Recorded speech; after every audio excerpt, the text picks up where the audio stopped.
bonjour tout le monde. Donc, je suis professeur Fallou Mbow. Je suis à la FASTEF. Mais aussi, comme je l'ai déjà dit, au département de linguistique et sciences du langage, où je dispense un cours magistral en master. Ça marche, hein? Est-ce que... Ça marche. Vous allumez ça. Alors, je vais vous demander d'éteindre, s'il vous plaît, vos portables ou de les mettre sous mode silencieux pour éviter les dérangements. Voilà. Nous avons donc 5 communications pour le moment, en attendant la dernière, celle qui sera présentée par le dernier inscrit. Nous allons commencer par la première présentation, bien sûr, qui est celle de Babacar Faye. Babacar Faye est à l'université Cheikh Anta Diop. Il doit nous présenter une communication dont le thème est ainsi intitulé « Mondialisation et crise identitaire en Afrique ». Chaque communication devra durer 15 minutes. Après avoir écouté 2 communications, il y a une phase de questions-réponses. À la suite des questions-réponses, on passe à la communication suivante. Et ainsi de suite jusqu'à la fin. Nous en avons 5 pour l'instant, avec possibilité d'en avoir 6. Voilà, donc sur ce, on va démarrer avec la première communication, celle de Babacar Faye. Monsieur Faye, vous avez la parole. Merci, monsieur le modérateur, de m'avoir accordé la parole. Un grand merci aux initiateurs et organisateurs de ce colloque international. Merci également à l'assistance.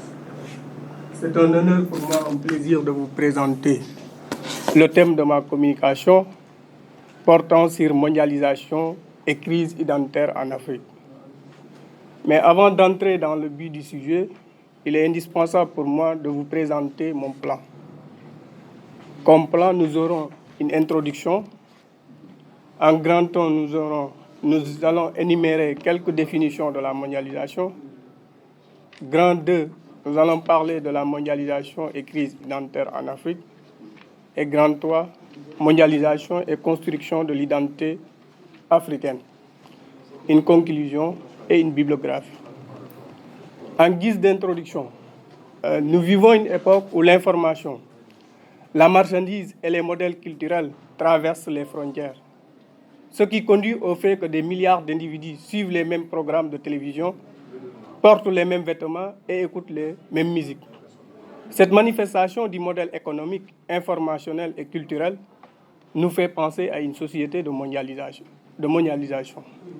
En réalité, les technologies de l'information, de la communication ont contribué par la médiatisation rapide des modes vestimentaires, alimentaires et même comportementaux à la propagation d'une culture de l'identique. Avec la mondialisation, tout semble converger vers une pensée unique et uniforme. Elle vise à réduire l'humanité à une seule culture, à une seule identité. À ce propos, Bienvenu Touré Mettant affirme que, je le cite, « La marche du monde ressemble à une pensée unique, à une monoculture dirigée par une poignée de personnes qui veulent par tous les moyens imposer leur vision, leur point de vue du moins, pour des raisons inconnues. » Fin de la citation. Ce qui fait que les grandes puissances occidentales tentent d'imposer leur vision du monde à tout le reste de la planète. Sous ce rapport, l'identité de l'Africain est niée et peut être même remplacée par l'identité de l'homme blanc. Mais en dépit de la crise identitaire en Afrique, la mondialisation dans son ensemble installe l'Afrique vers une ouverture au monde. Et cette ouverture qui aujourd'hui façonne l'identité africaine. Boakye-Mele, Ramsès l'avait bien compris en montrant que, je le cite, « La construction de l'identité ne se fait pas en vase clos ». Fin de citation. En problématique, nous allons formuler notre problématique comme Que pouvons-nous entendre par mondialisation? Y a-t-il du fait de la mondialisation une uniformisation des cultures, c'est-à-dire vers une façon de penser et de faire qui serait partagée par tous les peuples? Si oui, dans quelle mesure la mondialisation entraîne-t-elle une crise identitaire en Afrique? Quel est l'apport de la mondialisation au processus de construction de l'identité africaine? Nous posons l'hypothèse suivante, selon laquelle la mondialisation, entendue comme une dictature de la pensée unique, de la culture unique et négation des autres formes de culture, entraîne une crise identitaire en Afrique. Pour résoudre cette problématique, nous allons d'abord définir la mondialisation, ensuite montrer les conséquences qu'elle engendre sur l'identité africaine et enfin son rapport au processus de construction de l'identité africaine. Je vais passer au premier point, quelques définitions sur la mondialisation, mais je vais citer quelques définitions qui m'ont influencé et qui m'ont poussé véritablement à choisir ce thème. La mondialisation est un processus d'ouverture de toutes les économies nationales sur le marché du moins devenu planétaire. Sur le plan économique, elle désigne l'unification du champ économique ou l'extension à l'échelle planétaire. Dans le manifeste du Parti communiste paru en 1848, Marx et Engels ont montré que la mondialisation est inséparable du système capitaliste. Poussée par le besoin de débouchés toujours nouveaux, la bourgeoisie envahit le globe entier. Il lui faut implanter partout, exploiter partout et établir partout des relations. À cet effet, on assiste à la délocalisation des entreprises et à l'implantation des sociétés privées un peu partout dans le monde. Mais la mondialisation n'est pas uniquement synonyme de capitalisme. Elle touche différents aspects du quotidien des individus comme des sociétés. Dans la sphère culturelle, la mondialisation est considérée le plus souvent comme porteuse d'une uniformisation des cultures en référence à l'American Way of Life. Autrement dit, la mondialisation est fréquemment associée à l'uniformisation et à l'américanisation. C'est dans cette logique que Buran Gallion estime que, je le cite, il n'y a pas de doute, et cela est un fait, que la globalisation s'accompagne d'un vrai phénomène d'occidentalisation, voire d'américanisation du monde. Fin de la citation. Les États-Unis sont l'unique force qui peut prétendre au leadership mondial, car cette force est la seule à pouvoir élaborer une stratégie à portée planétaire. Clairement, on voit que la mondialisation définie ainsi tend à imposer une identité unique. Ainsi, compte tenu des particularités identitaires en Afrique, ne pose-t-elle pas le problème d'une crise identitaire? Nous allons passer au deuxième point, mondialisation et crise identitaire en Afrique. Avant d'envisager la crise identitaire en Afrique à l'heure de la mondialisation, il est important de partir de la définition de la crise. Selon Louis-Marie Bossard, la crise est une période de trouble et de tension qui traduit le sentiment de grand bouleversement qui annonce la survenue de péril du moins dans la vie de l'individu. Pour Bossard, il y a crise à la suite de l'apparition d'une modification qui trouble le déroulement ordinaire, modification qui est vécue comme une perturbation violente d'une situation auparavant stable et qui le plus souvent suscite un état de déséquilibre et d'incertitude. Il en résulte que la crise identitaire désigne l'incapacité pour l'individu d'avoir une identité qui lui est propre. Elle n'est pas elle n'est pas le rejet de l'autre, mais le refus de processus de possession du moins de soi. Ainsi, à l'heure de la mondialisation, on assiste à de grandes mutations conduisant à des crises multiformes, dont celle des identités. Le continent africain semble le plus touché par ces crises. La mondialisation avait commencé à modifier la vie quotidienne des hommes du moins. Elle a même bouleversé les modes de vie traditionnels. Certains peuples sont soumis à l'exploitation coloniale en tout premier lieu, et plus particulièrement ceux qui furent transformés en marchandises pour servir cet effort. C'est dans cette logique qu'Achille Mbembe montre, je le cite, l'esclavage et la colonisation font partie de la déclaration d'identité indigène et cristallisent ce sa singularité dans l'histoire du monde d'un moment donné. Fin de la citation. Par là, nous constatons qu'à un moment de leur histoire, les Africains ont connu une période d'instabilité caractérisée par une négation de leur identité. La mondialisation jette l'Afrique dans un monde amorphe où les coutumes, les mœurs, les rites changent de contenu et de signification. Elle est un continent qui progresse par empreintes culturelles successives à la culture la plus puissante. Elle tend ainsi à imiter les autres cultures au détriment de sa propre culture. En effet, le phénomène d'aliénation crée en Afrique une fuite d'identité et de responsabilité. Salif Yeo le note bien à ces termes. Quand un peuple atteint un tel point dans le processus d'aliénation de son identité culturelle, il ne s'agit plus simplement de quelques empreintes culturelles chez l'autre, mais de substitution d'une identité d'empreinte à la sienne.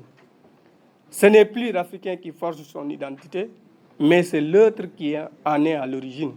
Il s'inscrit, comme le dit à nouveau Salif Yeo, dans la logique du fait-moi-être, c'est-à-dire celle qui donne à l'autre la latitude de définir, d'identifier ce que chaque Africain doit être pour ne pas manquer l'humanité. La mondialisation a pour conséquence la perte de repères culturels, personnels et sociaux. L'Africain ne sait plus quelle direction prendre. De ce fait, on peut décrire cette situation comme une mouche dans l'araignée. Aucun Africain n'a qu'une seule identité. C'est dans ce sens qu'Amin Malouf soutient dans les identités mortières qu'en Afrique, chacun d'entre nous est dépositaire de deux héritages. L'un vertical qui lui vient de ses ancêtres, des traditions de son peuple, de sa communauté religieuse. L'autre horizontal lui vient de son peuple et de ses contemporains. Pourtant, la mondialisation n'entraîne pas seulement une crise identitaire en Afrique, elle est aussi bénéfique à la construction de l'identité africaine. D'où notre troisième point. Mondialisation et construction de l'identité africaine. La mondialisation est un phénomène qui marque notre époque et qui influence la vie de la société d'aujourd'hui. L'interconnexion planétaire réalisée par les nouvelles technologies et ainsi en incitant à la découverte des autres cultures. Et c'est à travers la mondialisation culturelle que diverses nations sont arrivées à se connaître. Cela veut dire que le processus de mondialisation favorise la connaissance réciproque. Or, c'est le mouvement d'influence réciproque et d'échange qui a toujours caractérisé le destin des identités à travers l'histoire. Dans une certaine mesure, on peut dire maintenant qu'aucune identité n'a jamais pu se constituer et se développer toute seule en autarcie. En effet, selon Badundoy, je le cite, à la faveur des flux migratoires qui se sont intensifiés à un rythme inouï ces dernières années, il n'y a plus au monde une seule nation qui peut se targuer d'être homogène, tant au point de vue racial que culturel ou religieux. Cette rencontre incontournable des cultures, dans la mesure où elle rend possible la constitution d'univers culturels mixtes, permet de voir que l'identité n'est pas une donnée naturelle, mais qu'elle est toujours en mouvement. Les cultures se croisent, s'échangent et se mélangent, ce qui rend la communication interculturelle fondamentale. Ainsi, la mondialisation favorise le rapprochement des peuples et des cultures. En effet, l'interculturalité que l'on prône aujourd'hui s'inscrit en droite ligne de l'ouverture croissante des consciences et des identités les unes aux autres. C'est dans cette optique que Salif Yeo tente de montrer que c'est en s'ouvrant aux autres et en s'inscrivant dans la logique de l'influence réciproque qu'on fortifie son identité propre. Il apparaît clairement que l'identité se configure à travers le regard et la présence des autres. Elle est tributaire de l'altérité. Elle ne peut se développer que si ce n'est pas par rapport à autrui. En ce sens, on peut dire que l'Africain a la possibilité de s'identifier comme tout homme du monde. Pour conclure, au terme de notre réflexion, nous retenons que la mondialisation est souvent considérée comme une tendance à l'homogénéisation des cultures sous la domination des États-Unis. L'Amérique, comme le souligne Gilles Ardina, exporte non seulement les produits, mais aussi des concepts emblématiques. De plus en plus, les consommateurs étrangers souscrivent indirectement au modèle de consumérisme initié au XXe siècle par les États-Unis. Le continent africain tente d'imiter du moins ce modèle consumériste, ce qui entraîne la perte des racines et des repères de beaucoup d'Africains. Ce manque de repères, de racines, plonge le continent africain dans une crise identitaire. Les États-Unis utilisent la mondialisation comme une arme de domination. Leur identité agit sur celle des autres. Les plus déracinés sont les plus fragiles comme les Africains. Cependant, la mondialisation installe l'Afrique dans un monde de diversité.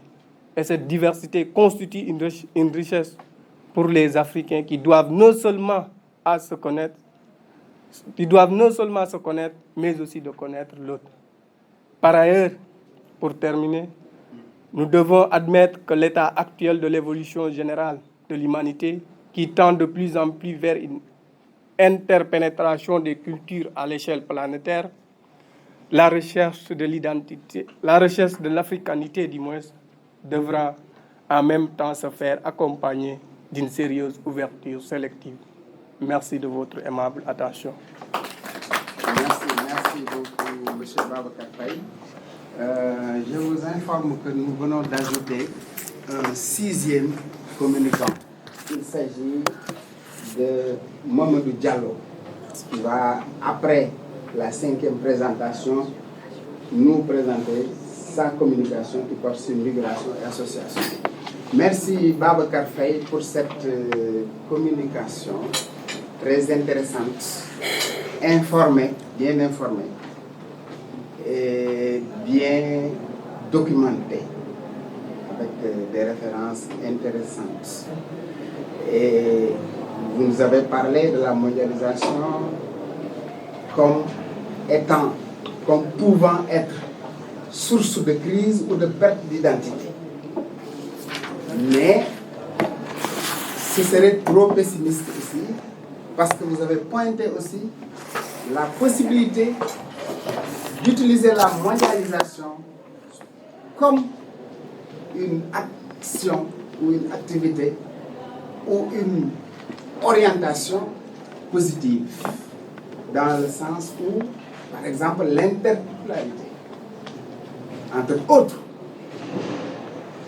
possibilités de positiver. Donc, vous nous invitez à nuancer, à ne pas considérer systématiquement que la mondialisation est toujours source de crise ou de perte d'identité ou d'altérité. Cette altérité peut être positive dans une certaine mesure. Voilà. Sans tarder, je vais donner la parole donc au communicant suivant. Il s'agit de Brahima Kaba. À la suite de cette communication, on passe aux questions-réponses. Pendant quelques minutes. Vous avez 15 minutes, monsieur Kaba. Merci, monsieur le modérateur. Je suis Brahima Kaba de l'université Julius Nyerere de Kankan, en Guinée. Ça fait 10 ans que j'ai quitté l'UICAD et je reviens. Si ma mémoire est bonne, ce bâtiment était en chantier lorsque je faisais ma thèse ici. Vraiment, je suis très heureux de retrouver l'université. Voilà. Ma communication est axée sur la communauté guinéenne du Sénégal, un modèle d'intégration sous-régionale. Le plan de la communication est le suivant. Il y a une introduction, il y a une problématique, il y a une méthodologie, il y a les résultats à présenter et enfin, il y a la conclusion. Bien, comme introduction, il faut retenir que cette communication a pour objectif de montrer que l'intégration réussie des immigrés guinéens du Sénégal est un modèle en Afrique de l'Ouest, malgré la rude concurrence avec les autres communautés dans un climat de récession économique que connaît le Sénégal. En effet, le Sénégal a toujours été l'une des destinations favorites de la poussée migratoire guinéenne jusqu'aux entames des années 2000. D'ailleurs, malgré la fin du régime de terreur en griffe en Guinée et la persistance de la crise économique au Sénégal, les Guinéens continuent d'affluer vers la capitale sénégalaise. La vigueur de la circulation marchande et humaine entre les deux pays témoigne d'une intégration en griffe réussie de la communauté guinéenne du Sénégal. Comme problématique, dès lors, comment comprendre que malgré la persistance de la crise économique au Sénégal, les Guinéens continuent d'affluer vers ce pays? Cette préférence du Sénégal ne témoigne-t-elle pas de la bonne insertion des Guinéens dans ce pays? Pour répondre à cette question, nous avons utilisé d'abord les sources imprimées, les sources orales, les sources audiovisuelles. À ceci, il faut adjoindre des ouvrages, des mémoires, des thèses et des articles scientifiques. Le croisement de cette documentation nous a permis de montrer que la communauté guinéenne du Sénégal est bien intégrée malgré les difficultés qui se présentent à elle. Ainsi, la première partie de notre communication s'intéresse à l'insertion guinéenne au Sénégal durant la période de vive tension entre la Guinée et le Sénégal, de 1960 à 1978. Quant à la seconde partie, elle aborde la faune des Guinéens au Sénégal, qui sont plus concentrés dans la métropole sénégalaise, c'est-à-dire Dakar, de 1978 à 2000. Bien, nous présentons les résultats de notre communication. Dans une première partie, l'insertion réussie des Guinéens au Sénégal, malgré le gel des relations guinéo-sénégalaises de 1960 à 1978. Ici, il est question de montrer que malgré la vive tension entre la Guinée et le Sénégal, certains Guinéens se sont fondus dans le tissu socio-politique et économique sénégalais. À cet effet, l'administration sénégalaise a absorbé des lettrés guinéens, notamment les fonctionnaires guinéens qui sont présents au Sénégal depuis la période coloniale. Ces fonctionnaires guinéens ont été recrutés après leur naturalisation et menaient une vie aisée par rapport aux autres couches socio-professionnelles des Guinéens présents au Sénégal. Notons que les premiers à migrer sont les agriculteurs et sont dominés par les anciens saisonniers qui faisaient la navette entre la Guinée et le Sénégal, le Navetana. Pour avoir plus de détails sur ce Navetana, il y a l'ouvrage de... j'oublie le nom de l'auteur m'échappe, mais c'est le Navetana au Sénégal. Bien. Ces derniers finissent par se sédentariser et sont issus en majorité de la Moyenne Guinée et de la Basse Guinée. Ce sont deux régions géographiques de la Guinée qui, lors de la mise en valeur du Sénégal, ces deux régions ont été des régions pourvoyeuses de main-d'œuvre pour mettre le bassin arachidier sénégalais en vogue. Bien.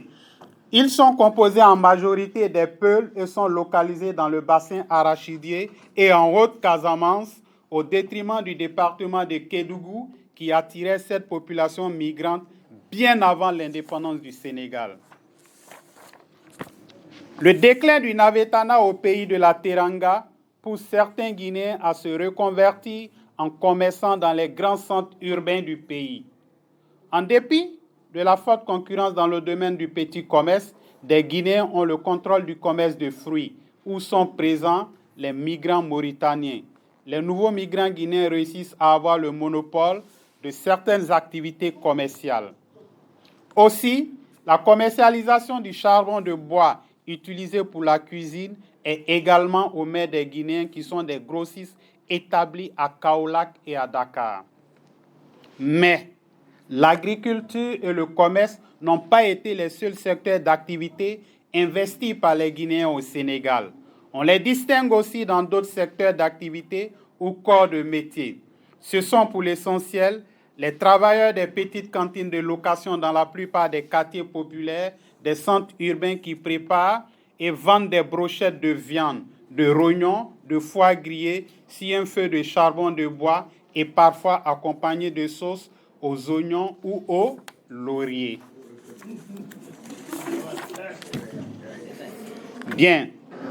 Le deuxième axe des résultats, c'est la fonte des Guinéens au Sénégal dans un climat de crise économique de 1978 à 2000. Dans le premier axe, nous avons parlé de l'insertion des Guinéens durant la période de vive tension. Cette période de vive tension va tomber en 1978 lors de la réconciliation entre les trois leaders, entre Sékou Touré et ses deux grands frères que sont Senghor et Houphouët-Boigny à Monrovia, au Libéria. Donc, du sommet de Monrovia aux entames des années 2000, les Guinéens s'intègrent tant bien que mal au Sénégal, malgré l'atmosphère défavorable. Leur bonne intégration est fonction de leur opiniâtreté au travail et de leur entraide. Au niveau politique et socio-économique, il y a eu un impératif insertion. Ainsi, la plupart des opposants au régime Sékou Touré qui résidaient au Sénégal ont été très actifs. Pour fédérer leur énergie, ils fusionnent les différents mouvements politiques en une coordination. L'Organisation pour la libération de la Guinée. Certains Guinéens optent pour la nationalité sénégalaise en vue d'une intégration parfaite dans la société d'accueil. Au Sénégal, de tous les étrangers, le Guinéen est ménagé du fait de la religion et de la maîtrise d'une langue locale. Au niveau économique, les Guinéens exercent dans divers métiers et ils sont pour la plupart concentrés à Dakar. En effet, suite à la crise issue des politiques d'ajustement structurel, le gros lot des immigrés guinéens s'oriente plus vers le secteur informel compte tenu de leur degré d'instruction bas en griffe et la quasi-totalité des emplois de ce secteur étaient abandonnés par les nationaux sénégalais. Se trouvant dans une situation de précarité, les immigrés guinéens de Dakar se sont adaptés à toutes sortes de travaux. Ainsi, on les retrouve à tous les niveaux de responsabilité et dans tous les secteurs de la vie économique dakaroise. En conclusion, nous retenons que l'insertion du Guinéen dans la société sénégalaise de 1960 à 2002 n'a pas été du tout facile. Malgré ces obstacles qui se présentaient à eux, les Guinéens se sont fondus dans la masse sénégalaise. Ainsi, ils ont pu investir certains secteurs d'activité où ils ont le quasi-monopole de ces activités. Cette mainmise des Guinéens sur le commerce de détail a été progressive au détriment des commerces du gros et du demi-gros. Activité économique qui reste l'apanage des Sénégalais, des Libanais, de quelques Guinéens et d'un petit nombre de Mauritaniens revenus timidement après la crise sénégalo-mauritanienne de 1989. Aussi, même si leurs relations entre eux ne sont pas sans heurts, ils entretiennent tout de même de bonnes relations communautaires. Au-delà de leur en-soi, ils cohabitent en parfaite symbiose et avec les nationaux et avec les autres étrangers présents sur le sol du pays accueillant. Cette réussite des Guinéens au Sénégal inspire les autres communautés de la sous-région qui n'hésitent pas à copier le modèle guinéen. Merci. Merci beaucoup. Merci beaucoup, Brahim Kaba, Oui. pour cette communication qui s'est fondée sur une enquête bien fouillée de la façon dont les Guinéens ont quitté la Guinée, puis se sont implantés au Sénégal, et vous avez étudié la façon aussi dont ils se sont insérés harmonieusement dans la société sénégalaise. Et vous-même, vous venez d'utiliser une expression typiquement sénégalaise. Vous-même, vous avez appris, vous vous êtes inséré. Je pense que peut-être c'est au moment de la recherche que vous avez pu le faire parce que vous avez utilisé un mot extrêmement important qui est typiquement sénégalais, navetana. Navetane, c'est sénégalais, navetana. Voilà, qui a substantivé le mot navetane pour en faire un navetana. Ça, c'est quand même, il a forgé le mot. Navetana n'existait pas, mais navetane existe. Donc, vous avez abordé une problématique intéressante, vraiment à la fois sociologique, disons historique, économique aussi. Une problématique qui vous a permis de montrer que malgré les obstacles et les différentes crises, notamment entre 1960 et 1978, les Guinéens ont quand même réussi à s'implanter au Sénégal. Avec un objectif important, s'insérer harmonieusement dans la vie, dans la société sénégalaise, quoi qu'il arrive, coûte que coûte. Et ils sont arrivés à le faire en mettant en place des associations, en s'insérant dans le petit commerce. Et là, je vous passe le mot quand vous parlez disons, de cantine ou de location de petites de kiosques. On parle de maïga, les brochettes, vente de brochettes, les maïgas. Vous voyez. Bon, donc vraiment, c'est une bonne communication. Et l'impératif d'insertion, coûte que coûte, vraiment a été réalisé. Cet impératif comme objectif terminal, comme ambition des Guinéens, ça a été réalisé. Et il est heureux de constater que les deux communications, d'ailleurs, s'insèrent dans celle de ce matin. Et on nous avait recommandé d'explorer ces communications en prenant en compte ce qui va se dire cet après-midi. Et effectivement, c'est le cas. Votre communication, comme la vôtre, ces deux vont dans le sens des communications de ce matin. Voilà. Maintenant, en quelques minutes, nous allons ouvrir le débat sous forme de questions-réponses.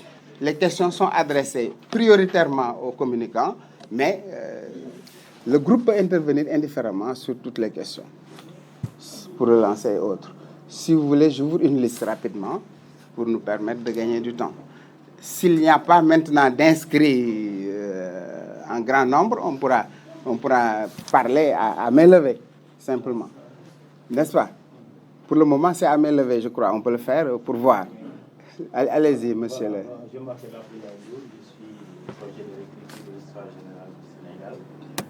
Donc, je voudrais plutôt poser quelques questions concernant votre étude sur les Guinéens au Sénégal.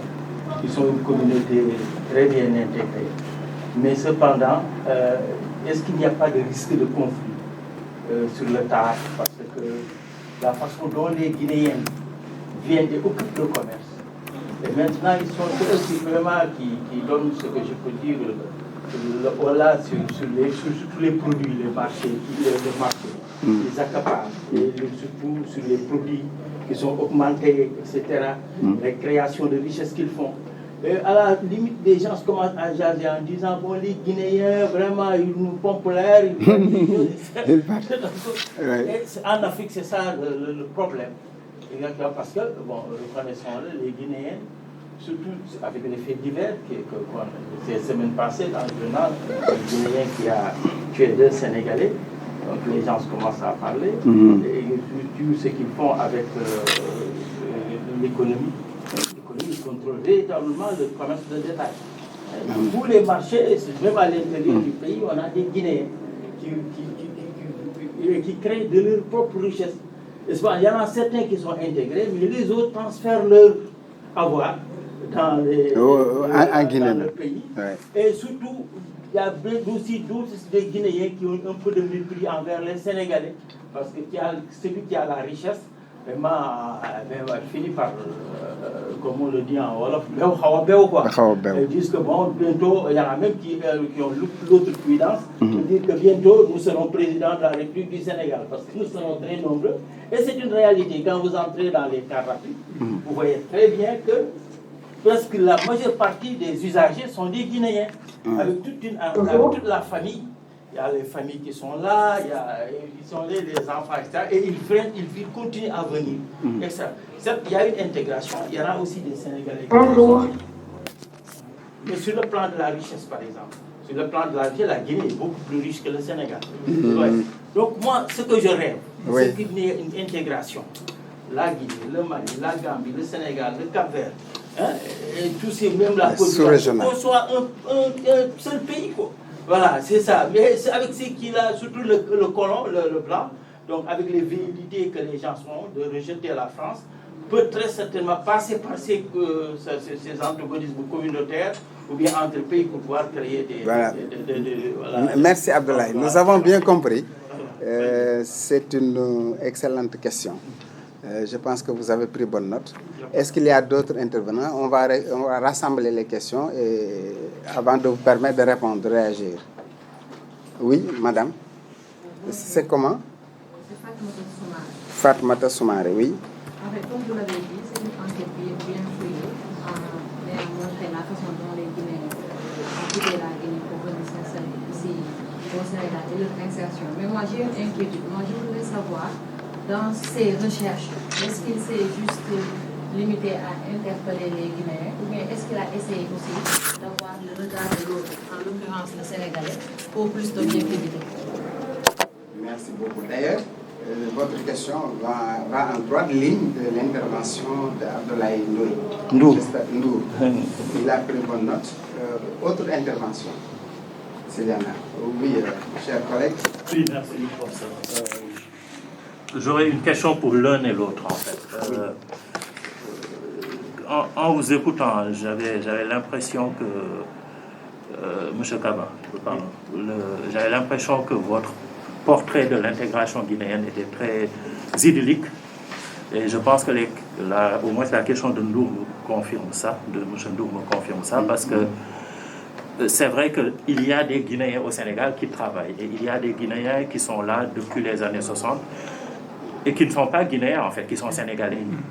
Donc, et en vous écoutant, je me demandais pourquoi il n'y avait, vu que les Sénégalais d'origine guinéenne sont une très grande force sur le plan économique, pourquoi il n'y a pas de politiciens d'envergure qui soient Sénégalais d'origine guinéenne? Est-ce que ça, par exemple, ce n'est pas une preuve que l'intégration qui semble superficiellement réussie n'est pas totalement accomplie? Parce que, donc... C'est ça. Est-ce qu'il devrait pouvoir aller plus avant dans cette intégration pour la perfectionner davantage? Oui. C'est ça la question. C'est les citoyens sénégalais. Bien sûr, oui. Si l'intégration vraiment arrive à son niveau maximal, effectivement, ils devront pouvoir participer plus activement à tout ce qui se fait, notamment à la politique, à la vie politique. C'est ça sa question. Maintenant, on va encore écouter 2 ou 3 intervenants avant de permettre aux communicants pour Faye. Question pour Faye. Voilà, question pour Faye. Il va contribuer pour moi. Pour Faye, voilà. Non, il va contribuer pour moi. Non, je vous félicite déjà. Une autre question pour Faye. Oui, juste... Voilà, allez-y, Adi. Non, félicitations déjà pour la présentation. C'était vraiment très bien. Et j'ai bien aimé à la fin votre approche qui consiste à dire que la mondialisation, contrairement aux peurs, a favorisé un retour aux cultures d'origine. Maintenant, ma question est de savoir si c'est vraiment un retour aux cultures d'origine ou bien si c'est juste un repli culturel qui serait beaucoup plus dangereux. Merci. Repli culturel ou retour aux origines. Oui. Je pense qu'on peut maintenant donner la parole aux communicants pour se prononcer. Après maintenant, oui, vous voulez intervenir? Je vous permets d'intervenir rapidement. Oui, je n'ai pas de question. Oui. Je voudrais juste vous signaler de tenir compte de ceux qui suivent. Ah d'accord, pour le micro. En ligne. Pour le micro. En ligne. S'ils veulent poser une question. Ah d'accord, oui, bien sûr. Oui, vous avez raison. Il y en a 2 qui sont en ligne, je crois. Exact. Il y a des gens qui sont en ligne et Oui. peut-être vont poser des questions, intervenir. Voilà, donc merci pour ce rappel. Effectivement, s'il y a des participants qui sont en ligne, vous avez la possibilité, comme les autres, d'intervenir. Comme si vous étiez là. Je pense que vous m'entendez. S'ils sont à l'écoute, ils peuvent intervenir à tout moment. Voilà, ceci étant dit, maintenant, on peut maintenant donner la parole aux communicants pour des réponses. Questions-réponses. C'est ça la phase. Ok. En ce qui concerne l'inquiétude de Monsieur Ndour, elle est fondée. Lorsque les Guinéens arrivaient ici, les Sénégalais s'intéressaient peu au travail salissant en griffe. Les Guinéens se sont intéressés à ces travaux et ils ont fini par avoir le monopole. Mais avec la crise économique générale que connaît le monde et en particulier le Sénégal, certains Sénégalais ont commencé à investir ces domaines. Donc, arrivé à un moment, j'ai dit que c'est vrai. Il ne faudrait pas qu'on pense qu'il n'y a pas de heurts entre Guinéens, d'abord entre Guinéens même, et entre Guinéens et Sénégalais. Il existe certes des heurts, mais cela est canalisé du fait que la religion joue beaucoup dans cette histoire. Les Guinéens lettrés arabes qui sont rentrés au Sénégal ont servi peut-être d'intermédiaire dans certaines cours maraboutiques. Et lorsqu'il y a de heurts, ils arrivent à aplanir ces différends. C'est ce qui fait que l'opposition entre Guinéens et Sénégalais n'est pas trop médiatisée ou bien n'est pas trop sur la place publique. Mais il existe des heurts. Voilà, ça c'est un premier point. Et avec la crise, lorsque les jeunes Sénégalais ou les Sénégalais vont investir ces domaines, il y aura frontement des heurts. Mais avec l'influence de ces marabouts guinéens dans certaines cours maraboutiques, on arrive à canaliser jusqu'à présent ce fléau. Bien, en ce qui concerne la préoccupation de Madame, bien, il faut dire que dans le cadre de ma thèse, j'ai interrogé pêle-mêle plus de 100 personnes ici. Et de ces 100 personnes, il y avait également des Sénégalais dedans. Donc, les interviewés, c'était une variété. Voilà. En ce qui concerne la question de... Professeur Adiba. Oui, concernant l'engagement politique de certains Guinéens au Sénégal. Vous savez, par expérience, certains Guinéens préfèrent ne pas trop s'immiscer. Des Sénégalais d'origine guinéenne préfèrent ne pas trop s'immiscer en politique. Pourquoi? On peut leur rappeler leur histoire. Donc, par peur d'être vus autrement, ils préfèrent rester dans leur coin, même s'ils sont nantis. Ils peuvent appuyer des Sénégalais, voilà, pour aller à la politique. Mais eux-mêmes, c'est s'exposer. Quand on est intégré, il faut avoir la sagesse de ne pas faire tout. Parce que ça peut nous rattraper. Et ça, ils ont le flair.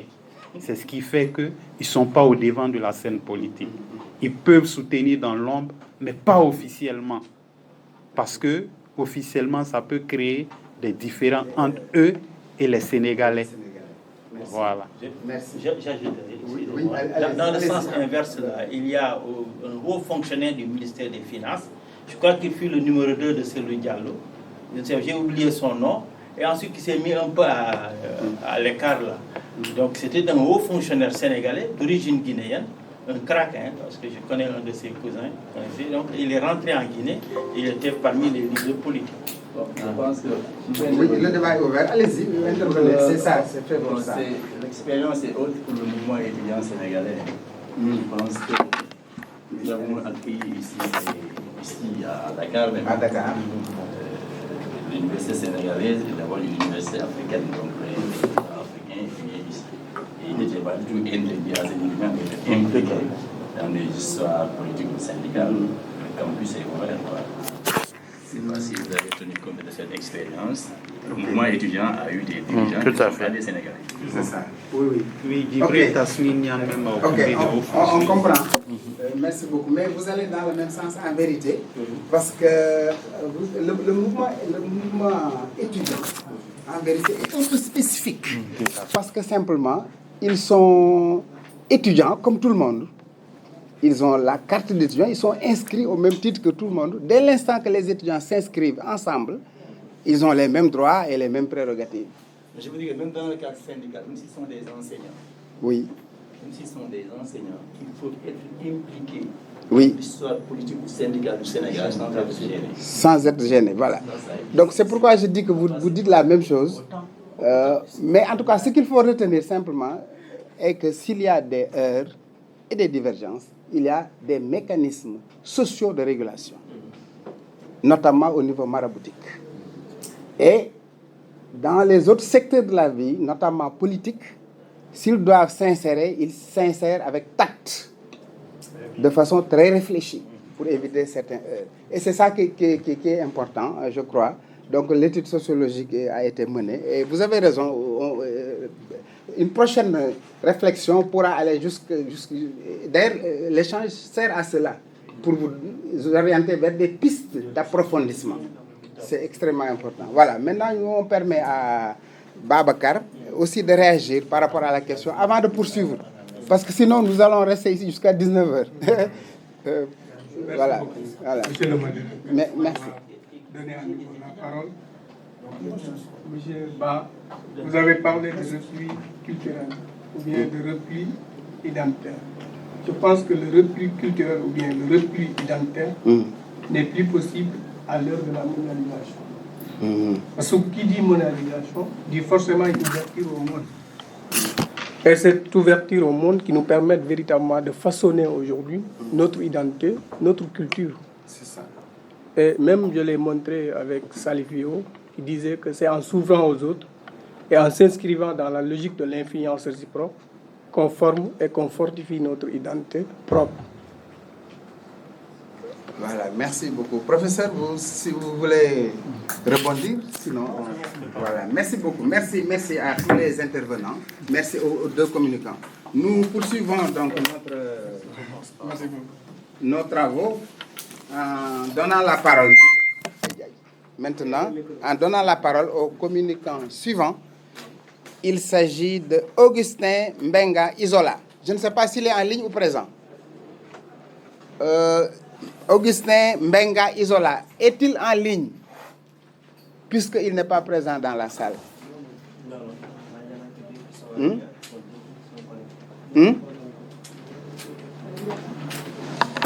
Il n'est pas connecté. Voilà, donc je pense que sans tarder, on continue. S'il arrive à nous rejoindre, nous lui donnerons la parole. Le suivant, c'est Loubaba Ben Siliman et Hanan Hessaïdi. Eux aussi, ils ne sont pas là, je crois aussi. Parce que tout à l'heure, quand j'ai fait le point, ils n'étaient pas présents. Est-ce qu'ils m'écoutent, ceux qui sont en ligne? Ils m'entendent? Monsieur le technicien, ceux qui sont en ligne m'entendent, oui ou non? Il y a certains qui déconnectent et revenus encore. Voilà, donc... Il faut essayer. Donc, si un communicant se connecte, il vous fait signe et vous me faites signe. Il faut échanger en message avec eux pour voir s'ils sont disponibles. Il n'y a que Loubaba qui a dit. Voilà, nous allons lui donner la parole. Loubaba, est-ce que vous m'entendez? À partir d'ici, de là où je suis, est-ce que vous m'entendez? Il faut envoyer un message. Envoyer un message. C'est ouvert. Non, ici, à l'ordinateur. Hein? Là. Le micro de l'ordinateur. Non, moi je ne suis pas connecté. C'est connecté. Monsieur Loubaba, est-ce que vous m'entendez? Allô, monsieur Loubaba? Sinon, vous-même, technicien, vous pouvez lui adresser la parole pour voir. Parce que là, moi, je... Il a coupé son micro. Okay. Ah bon, il faut envoyer un message. Il faut lui envoyer un message pour lui dire. Professeur, en attendant. Bon, en attendant, il faut lui envoyer un message et lui dire que dans 15 minutes, il devra intervenir. Wow. C'est bon. Voilà, maintenant on passe au suivant. C'est... bon, donc on prend Victor Yves Ngono. Victor Yves Ngono, vous avez la parole pour nous parler de votre communication qui porte sur l'antiquité du rayonnement de la diaspora africaine en Asie, temporalité, matérialité et portée psycho-historique. Non, il faut partager ça à partir de... Lui aussi, il veut présenter un... Non, il fait un peu. Il faut couper. Sinon, s'il n'est pas encore prêt, on continue encore. Le PowerPoint, oui, le PowerPoint. Vous l'exécutez ici sur l'application, vous le partagez. Sinon, les autres ne le verront pas. On va partager avec la... Il faut être en ligne et partager.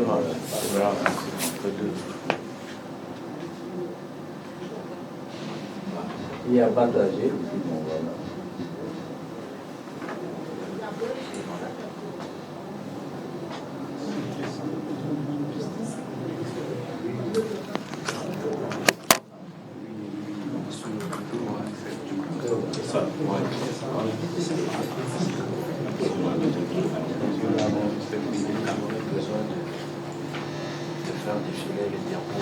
Dans ce cas, il faut se mettre ici sur la machine.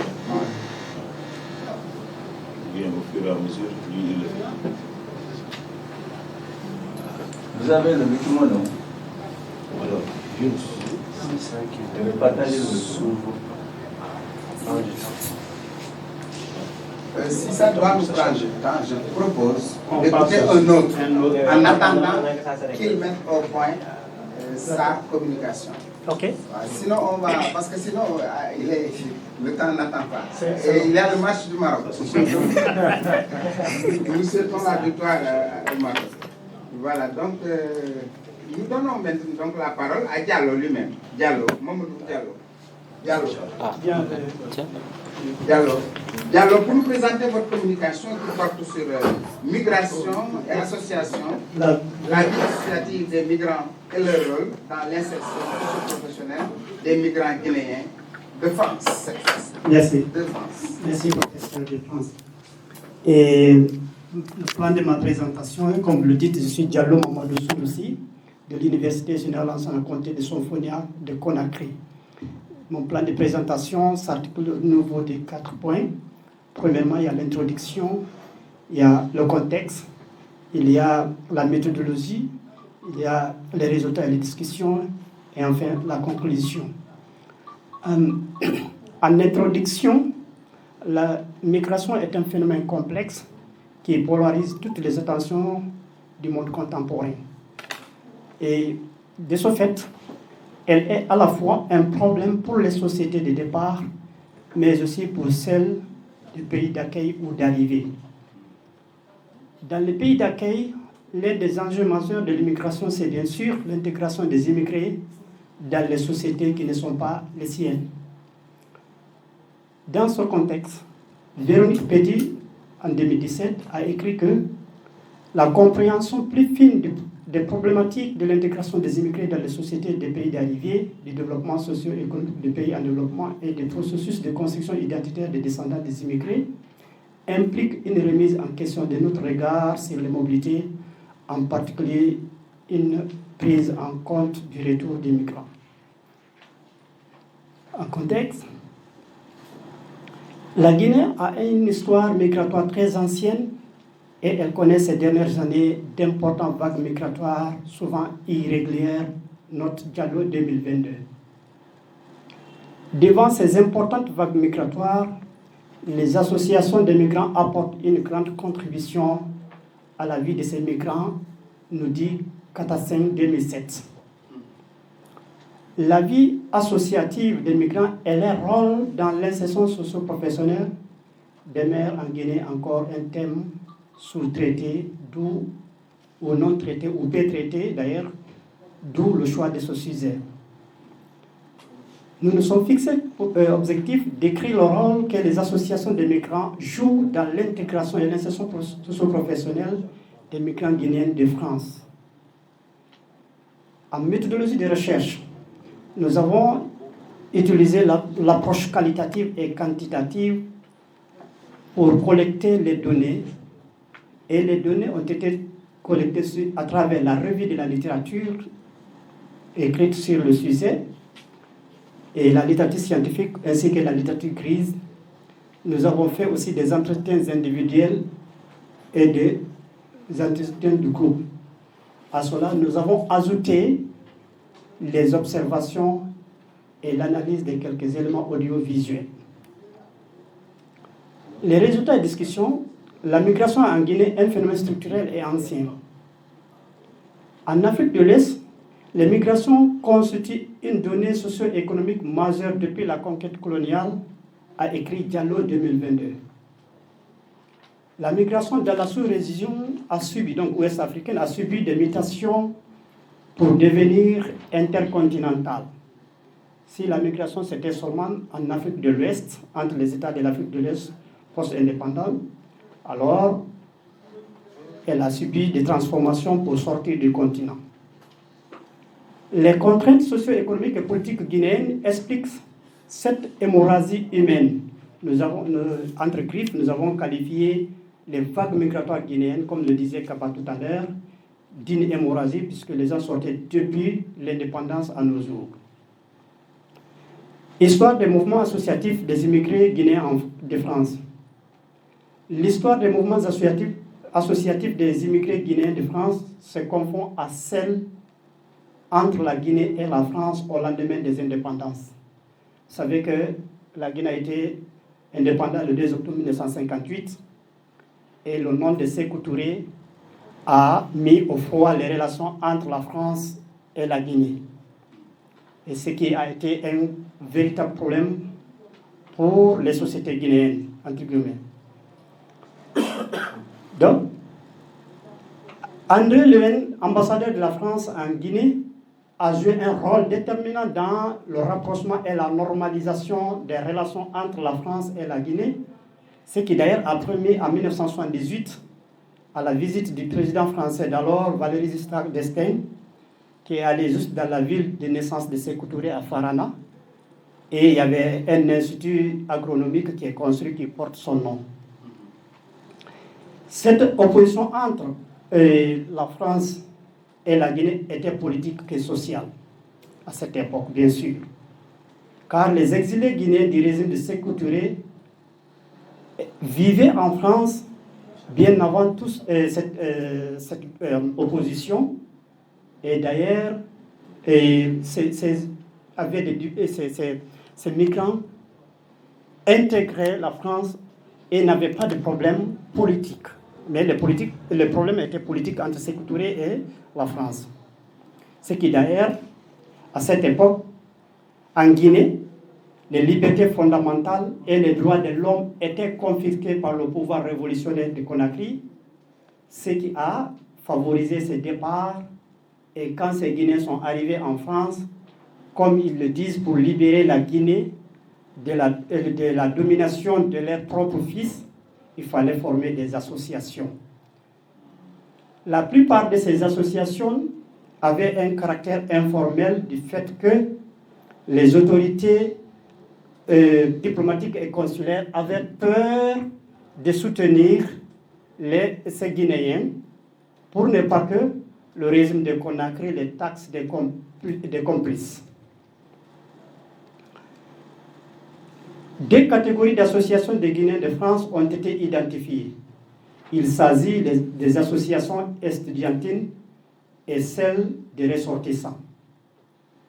Les associations des étudiants, ils sont les premières et les plus anciennes associations guinéennes de France et elles couvrent tout le territoire français. 25 associations estudiantines et d'élèves guinéens en France ont pu être identifiées et dénombrées au cours de cette recherche. 3 catégories d'associations de ressortissants conçues suivant 3 principales variables ont été aussi identifiées. Il s'agit de l'âge, le sexe et la région guinéenne d'origine. Entre 2007 et 2020, l'INSEE a dénombré près de 561 associations en lien avec la Guinée qui se sont mis en réseau pour la plupart. Et les 4 principaux réseaux d'associations de Guinéens de la France identifiés par cette étude sont entre autres la Coordination des associations guinéennes de France, en 2, Conseil national des associations des jeunes de Guinée en France, et en 3e position, l'Association des jeunes guinéens de France, en 4e, le Sénat des jeunes guinéens. Et les principaux champs d'intervention de ces associations demeurent le social, l'économie, politique, le triplet art, culture, sport et environnement, bar, climat. 85% de ces associations avaient un caractère social. Et quand nous prenons les associations de migrants, on construit un espace de dialogue et d'intégration pour les migrants guinéens. Ces associations fondées sur un idéal commun, celui de sortir la patrie du chaos, avaient pu transcender les clivages ethnico-politiques des Guinéens. Quand on sait qu'à l'intérieur du pays, les Guinéens, depuis l'indépendance, ont entre eux des clivages ethnico-politiques, parfois territoriaux même. Territoriaux donc. Bien. Elles sont devenues, ces associations de support socio-économique, un instrument de médiation, d'intégration et d'insertion socio-professionnelle dans les sociétés des pays d'accueil. Ce support a permis aux migrants d'échapper aux griffes de certains problèmes sociaux, tels que la ségrégation, le racisme, la xénophobie, etc. Ces associations ont eu un double rôle. D'une part, elles ont favorisé l'intégration et d'autre part l'insertion en France, puis celles-ci sont devenues de véritables actrices du développement socio-économique et politique de la Guinée. Donc en France, elles ont joué un rôle, en Guinée aussi, elles ont joué un autre rôle. Et les femmes, les enfants, une priorité de ces associations. Les femmes et les enfants avec de faibles qualifications sont devenus de nouveaux acteurs majeurs de la migration sud-nord. Bokava, 2014, écrivait, les nommait d'ailleurs, les travailleuses invisibles employées dans le secteur informel et dans les ménages privés, d'où ils sont victimes d'une exploitation abusive et de maltraitance, parce que souvent, elles sont considérées comme des travailleuses invisibles. Les associations de migrants, en synergie avec celles françaises, veillent donc au respect des droits et des dignités de ces personnes, notamment les femmes et les enfants, jugés vulnérables. Et du traité de Rome en 1957, au début des années 80, les politiques européennes d'intégration s'inspiraient du principe de la libre circulation des travailleurs.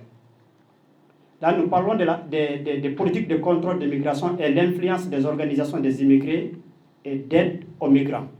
À partir de 1980, une politique stricte de contrôle des flux migratoires est intervenue.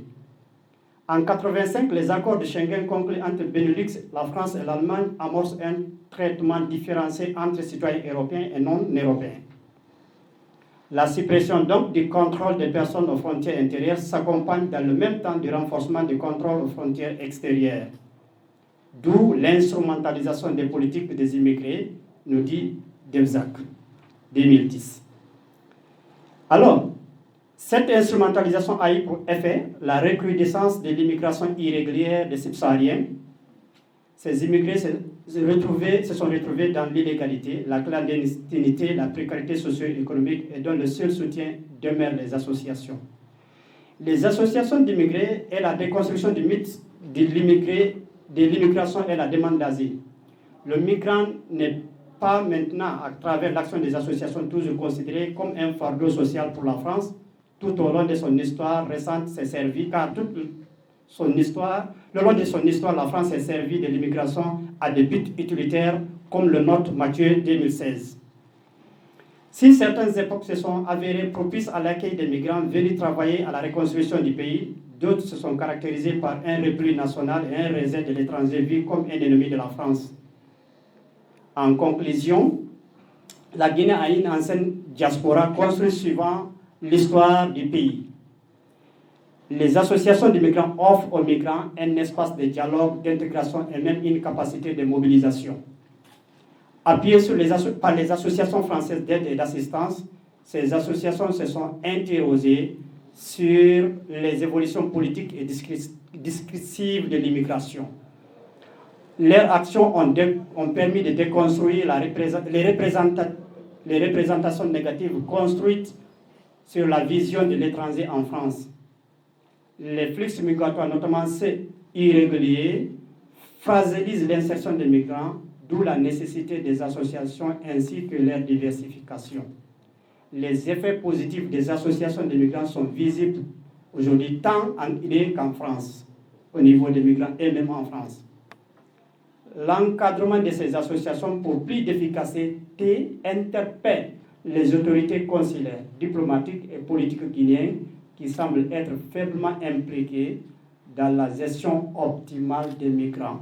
Je vous remercie pour votre aimable attention. Merci M. Diallo pour cette belle communication encore une fois. Vraiment toutes nos félicitations. Votre communication est très riche et a permis de vous appuyer sur des données scientifiques obtenues à partir d'enquêtes sur la base d'une méthodologie scientifique claire. Et vous avez montré que les vagues migratoires venant de la Guinée vers la France aussi ont existé, même avant la crise entre la Guinée et la France, avant cette opposition. Et donc, il y a beaucoup... Les associations constituent en quelque sorte... Ces associations constituent en quelque sorte une solution aux problèmes politiques, finalement. Et ces associations guinéennes sont aidées par des associations typiquement françaises, mais qui ont apporté leur soutien, donc leur appui, pour lutter surtout contre les stéréotypes, les mauvais, le fait de diaboliser les Guinéens et de dire que leur présence est néfaste à la France. Ils ont lutté contre ça et ils ont eu des résultats probants. Et donc là aussi, c'est une communication utile. Entre autres richesses, je ne peux pas du tout faire toute la synthèse, mais voilà quelques aspects utiles de votre présentation. Merci. Je vais à présent donner la parole au communicant suivant. Il s'agit, cette fois-ci, je crois, maintenant il est prêt. Il s'agit de Augustin Benga Isola. Augustin, c'est vous. Yves Victor Ngono. Voilà, Victor Yves Ngono du Cameroun. Vous avez la parole. Comme le micro. D'accord. Merci, monsieur le modérateur, de me passer la parole. Je remercie également les organisateurs de cet événement qui m'ont permis de vous faire une présentation intitulée « L'Antiquité du rayonnement de la diaspora africaine en Asie. Temporalité, matérialité et portée historique ». En effet, il s'agit ici de porter un nouveau regard sur la diaspora en Asie. D'habitude, les travaux qui se font sur la diaspora en Asie commencent par la traite transatlantique ou même avant la traite transsaharienne. Et il y a beaucoup d'africanistes qui ont travaillé là-dessus. Mais avant, il y a une part non négligeable de l'histoire africaine en Asie. Et c'est elle que je m'avais présentée en rendant hommage à plusieurs précurseurs. Vous avez Gerald Massey dans A Books of the Beginnings. Vous avez Godfrey Higgins avec Anacalypsis.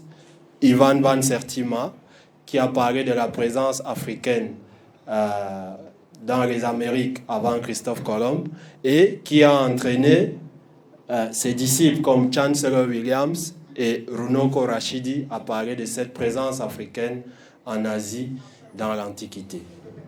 Je rends aussi hommage à Cheikh Anta Diop qui, des Nations nègres et culture, avait déjà amorcé ce travail-là en se posant la question de savoir si la civilisation égyptienne peut être originaire d'Asie. Et il a consacré une 50aine de pages pour développer là-dessus. Et on peut déjà voir dans ce livre les prémices de son antériorité des civilisations nègres en Asie. Donc, ma communication sera assez simple. Je vais présenter et communiquer un certain nombre d'ouvrages, présenter et commenter, pardon. Et je vais expliquer pourquoi cette comparaison est possible. Et enfin, si le temps me le permet, relever la pertinence de cette présentation au plan psychohistorique. La première image est assez simple. Ici, vous avez le tout premier document écrit de la civilisation de Thaïlande, qui date de 1293, après l'ère chrétienne à peu près. Et vous voyez que la pierre, en tant que support d'éternité, a été utilisée pour léguer à la postérité un message. Quand vous venez en Égypte, vous voyez que le principe est à peu près le même, c'est-à-dire en termes de dimension, en termes d'écriture, mais aussi en termes de fonction. Après la présentation de ces stèles, vous avez un alignement des sphinx dans l'ancienne Égypte qui correspond à l'alignement des démons au complexe d'Angkor Thom. Ici, c'est au Cambodge, sur le site d'Angkor. C'est un alignement assez intéressant parce que sur des images qui suivent, vous voyez que les deux alignements coïncident. Il s'agit en effet d'équilibrer le bien et le mal, les dieux et les divinités, afin de réguler le taux vibratoire de ceux qui entrent dans ce temple-là, ou même aussi d'accueillir celui à qui le temple est dédié. Donc, la comparaison, elle parle d'elle-même. Il y a également une de mes préférées, c'est cette image. Là, vous avez les colosses de Ramsès II. Vous voyez comment ça a été taillé. Et ici, vous avez une des tours, un sommet d'une des tours du complexe d'Angkor Thom au Cambodge. Je vous laisse le soin vous-même de regarder les traits de l'anthropologie physique. Mais les deux sont taillés dans de la pierre. Et donc, c'est le même art qui, pour moi, s'est dispersé. Mais je vais expliquer pourquoi tout à l'heure. Voici également deux images qui sont très importantes. À gauche, vous avez ce que les égyptologues appellent la fausse porte. C'est-à-dire que c'est une démarcation dans un mur d'un temple qui est prévue pour une entrée, mais ce n'est pas une entrée pour les vivants. C'est une entrée pour les morts. C'est une entrée pour le cas qui doit venir profiter des offrandes qu'on lui octroie dans sa chapelle funéraire. Au Cambodge, c'est à peu près pareil. Lorsque j'ai vu cette fausse porte aussi, j'ai été émerveillé. Mais en fait, il ne s'agit pas d'une fausse porte, à la vérité, mais c'est une porte des entités invisibles. Il y a également cette autre image. Ici, c'est les bas-reliefs d'Angkor Wat. C'est toujours au Cambodge. Angkor Wat, c'est le monument religieux le plus vaste au monde. Et là, vous pouvez voir des tresses. Il s'agit ici de formes infinies du cheveu crépus. Et de nos jours, les Cambodgiennes, pour imiter ces coiffures, ils sont obligés de faire des couronnes. Mais avec les cheveux crépus, ça se tisse très facilement. Et ça se fait dans tous nos villages, ici. Je continue avec cette toute première statue de Bouddha dans la Thaïlande. Avant que les Thaïlandais eux-mêmes n'arrivent, il y avait déjà ces statues, dites de la civilisation Monvaravati. Mais je vous laisse le soin de regarder à la fois les cheveux crépus et tout le reste. Et dans la même lancée, vous voyez qu'il y a des traits de l'anthropologie physique, dite nègre ou négroïde, sur un certain nombre de sculptures. Et à votre gauche, là-bas, vous allez voir que la noirceur est présente sur la représentation d'un héros au Cambodge. Mais ce n'est pas un fait isolé, parce que ce soit en Thaïlande, au Cambodge, ou même aux Philippines, on a l'habitude de représenter les héros et les divinités en noir. Je pourrais peut-être expliquer pourquoi, si vous me donnez le temps, monsieur le modérateur. Ensuite, là, vous avez une parure de Toutankhamon. Une parure de Toutankhamon, il s'agit de Réorakti. Et là, vous avez représenté le faucon Horus, qui est associé à la royauté pharaonique. À droite, vous avez l'emblème de Thaïlande. Il s'agit de Garuda, qui est également associé au roi. Quand le roi de Thaïlande veut faire un discours, on est obligé de mettre cette effigie sur un document. Lorsqu'il sort pour faire un discours, on est obligé de représenter cet oiseau. Et vous voyez que dans les deux cas, il s'agit d'une association à la royauté. C'est une très belle image aussi, une de mes préférées. Je continue, monsieur le modérateur, chers participants, avec cette représentation de l'éléphant comme motif architectural, à la fois en Nubie, c'est-à-dire au niveau du temple de Musawara El Soufra, et ici, c'est le Cambodge, c'est-à-dire le royaume des millions d'éléphants. Ici, c'est à Angkor Thom. Et je vous laisse le soin de regarder la ressemblance de ces motifs représentés sur la pierre. Enfin, vous avez la pyramide de Djoser, pyramide à degrés, qui correspond à peu près à cette pyramide de Koké au Cambodge. Et dans les deux cas, le roi pour qui on a conçu et élaboré ces édifices doit prendre ces différentes marches pour rejoindre le ciel. Bon, je m'en vais donner quelques détails pour lesquels cette comparaison est possible. Les Africains, on parle de mondialisation aujourd'hui, mais les Africains sont toujours sortis de leur continent. Non seulement pour aller peupler ailleurs, mais aussi pour diffuser leurs éléments culturels et parfois pour asseoir aussi leur domination à la fois politique et culturelle hors du continent africain. Donc vous avez la sortie de l'Homo sapiens, c'est déjà démontré, africain qui allait peupler les autres continents, mais davantage l'Asie, il y a environ 90 000 ans.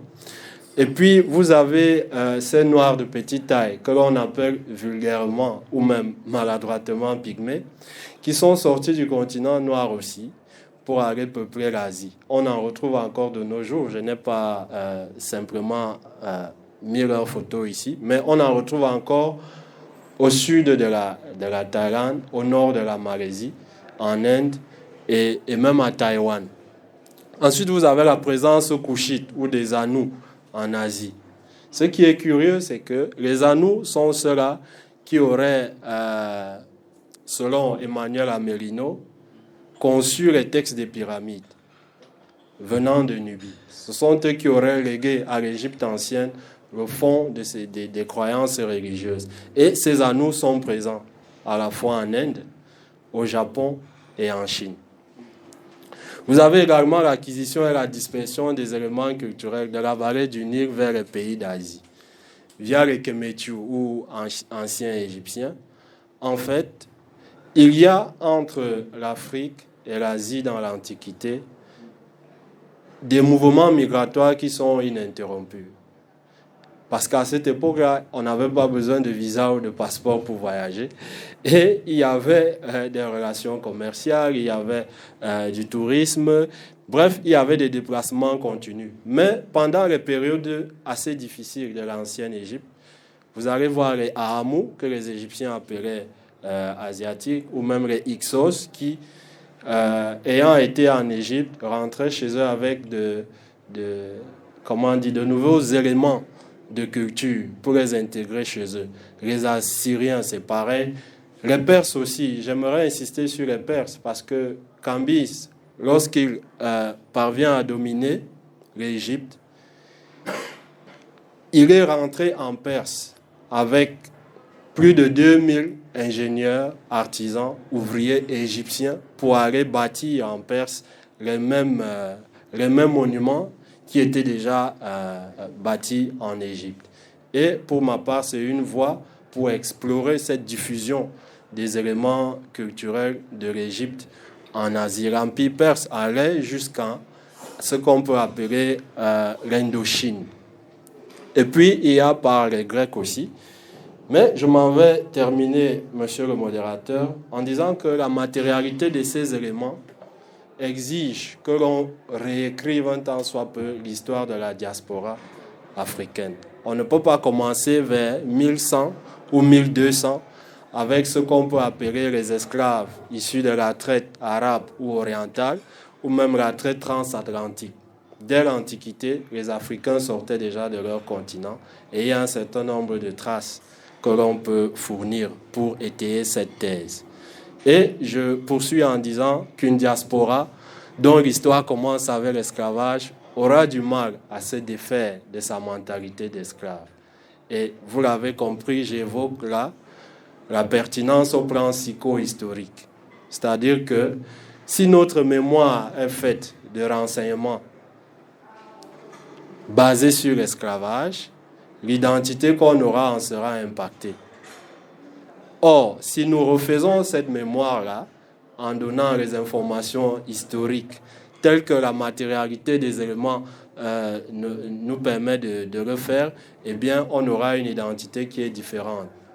On va avoir une représentation qui est différente dans le temps. Et conscient de cette identité dans le temps, cela va forcément impacter notre action. Donc, une nouvelle ouverture historiographique peut donc nous aider à mieux nous représenter en tant que diaspora africaine. Je vous remercie pour votre aimable attention.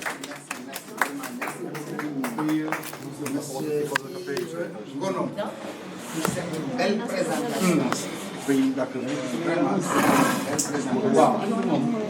Qui fait d'ailleurs un clin d'œil à la conférence de ce matin. La conception de l'esclavage aujourd'hui pour l'Afrique en devenir. Vous avez interrogé l'esclavage et je trouve que votre communication est une fouille très profonde des archives ou de l'archive, pour parler comme Dominique Menguenot, dans une démarche comparative. Vous avez montré vraiment l'antiquité véritable, le caractère qui relève de l'antiquité de l'histoire, surtout en partant de l'Égypte. C'est une communication teintée d'égyptologie. C'est très important, donc dans le cadre de la fouille historique. Et que vous avez montré que les éléments culturels propres à l'Égypte et donc à l'Afrique sont disséminés en Asie depuis très longtemps. Depuis très longtemps. Et c'est prouvé avec des supports très parlants. Des supports véritables, bien parlants. Et ça aussi, c'est à saluer. Donc, merci encore Yves Ngono. Merci le premier présentateur, M. Diallo. À présent, nous allons passer aux questions-réponses en ce qui concerne ces deux communications. Avant de poursuivre, pour écouter nos amis qui sont en ligne, s'ils sont encore... Ils peuvent communiquer tout de suite. Ensuite, on enchaîne. Voilà, on gagne du temps. S'ils sont prêts, nous allons leur donner la parole. D'abord, qui est en ligne? Allô? Il faut vous avez écrit, ils n'ont pas... Ils n'ont pas réagi. Ah voilà, donc à l'impossible, par contre, nul n'est tenu. Donc, mais toujours, nous pouvons toujours espérer que, avant la fin de nos questions-réponses, ils seront en ligne avec micro ouvert, si c'est possible. Si ce n'est pas le cas maintenant, vraiment, on va être obligé de laisser tomber ces deux communications. Voilà. Donc, nous allons ouvrir les questions-réponses. Celui qui souhaite intervenir, oui, cher ami, collègue, M. Sarr. Vous êtes mon collègue au département de Histoire. Ah, historien, ça c'est moi. Merci beaucoup. C'est vrai, je vous connais un peu. Mais je connais surtout Idrissa. Idrissa, c'est vrai. Je connais Souleymane, Faye aussi. Ah, d'accord. Beaucoup de collègues, vraiment. Oui. Et D'accord. Donc ça, chers collègues, ça... D'accord, donc je voudrais remercier Yves pour sa brillante présentation. Je voudrais quand même interroger les faits, parce qu'il a parlé de la présence couchite en Asie. Est-ce que les Anous sont assimilables aux couchites? Parce que si je m'en réfère aux sources, le terme couche apparaît seulement dans les textes à partir du Moyen Empire égyptien. Jusque-là, on n'a pas une attestation très ancienne, sinon c'est dans les textes du Moyen Empire datant du règne du pharaon Sésostris Ier qu'on a commencé à parler du couche transcrit en hiéroglyphique cash ou kashi. Et dans les textes du Moyen Empire, on parle du couche réchit ou bien cash réchit, c'est-à-dire couche la vaincue ou bien couche la vulnérable.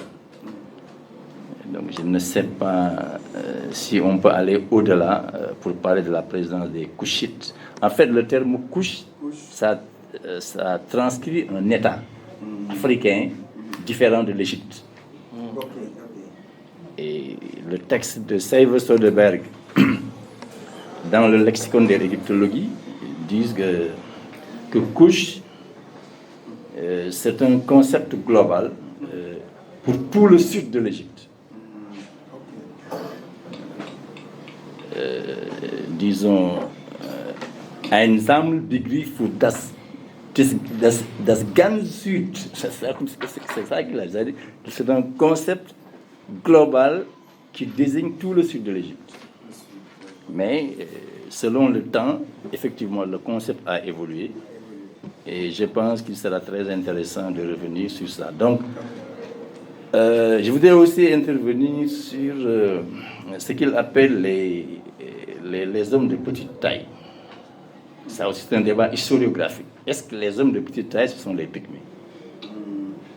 Parce que dans les textes égyptiens, les hommes de petite taille, on dit que c'est Denek.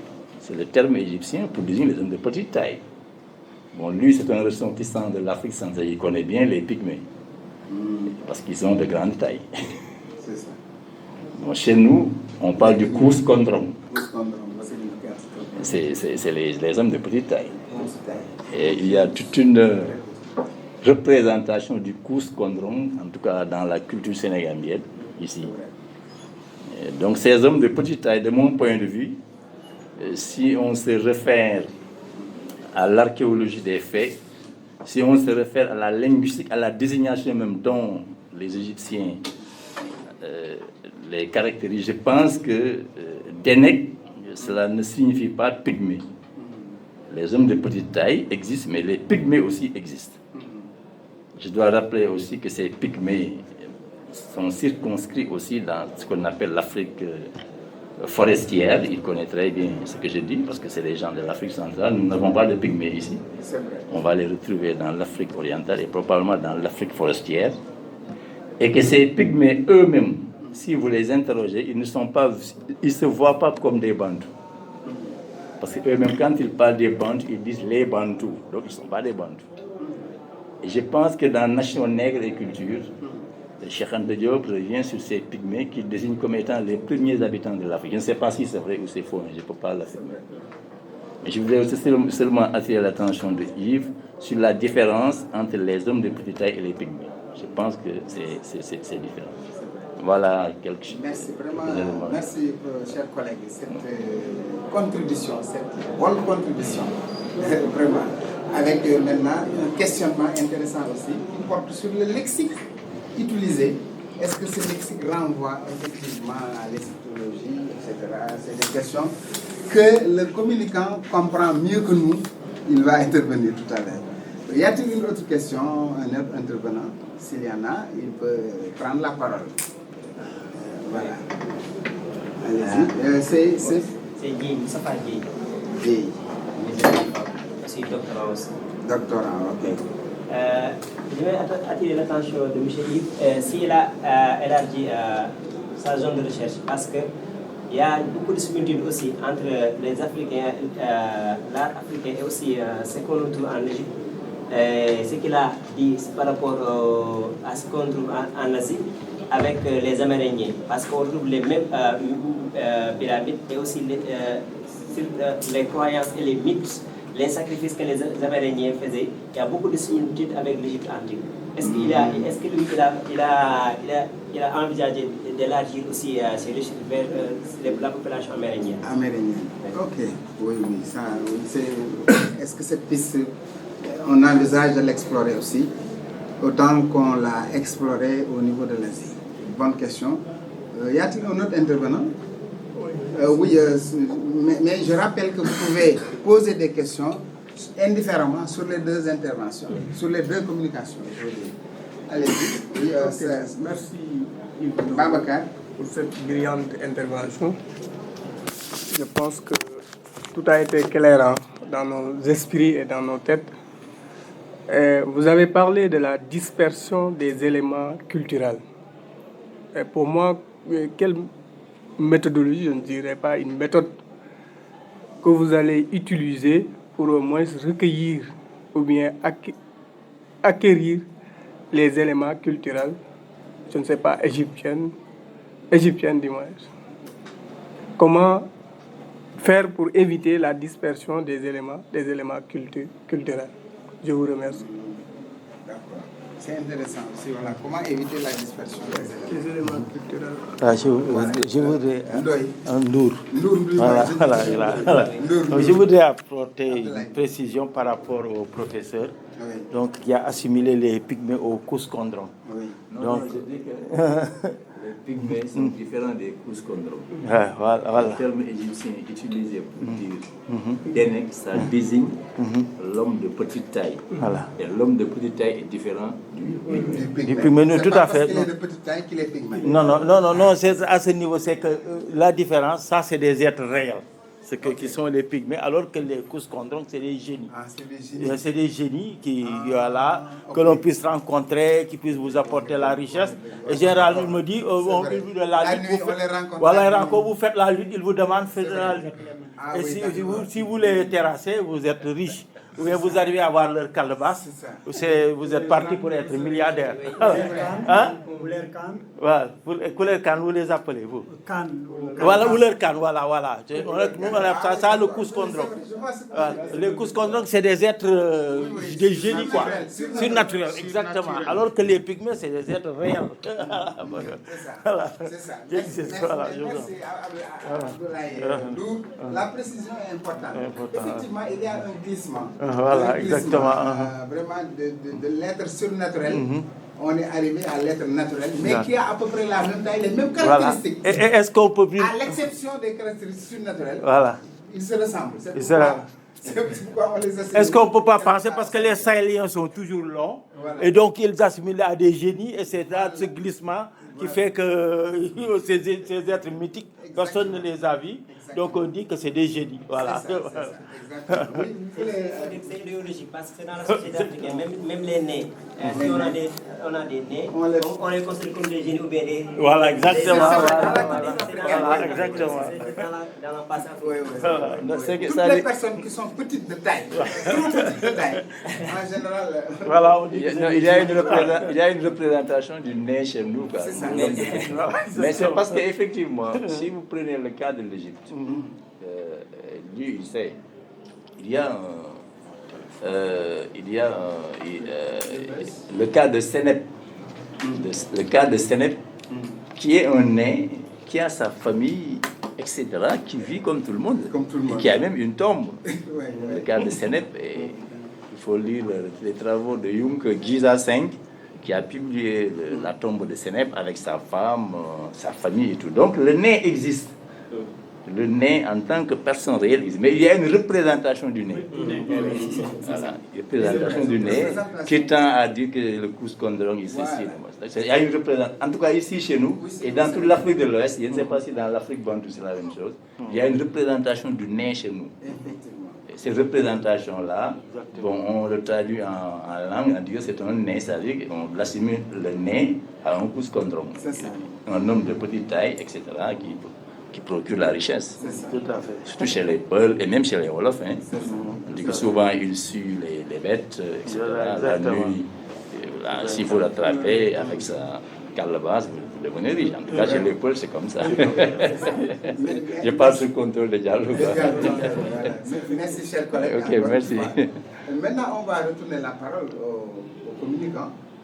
Bon, il n'y a pas eu de questions pour Diallo, hein, mais je voudrais quand même, voilà, je voudrais sur la diaspora guinéenne en France. Oui, ça. Est-ce que, du point de vue, la diaspora guinéenne en France, quoi, est-ce qu'il y a eu cet héritage, en fait, est-ce que parmi ces diasporas, il y a eu des intellectuels qui ont vraiment marqué l'histoire de la Guinée, quoi? Effectivement, il y a eu assez de... le Sénégal, la Côte d'Ivoire et la France ont été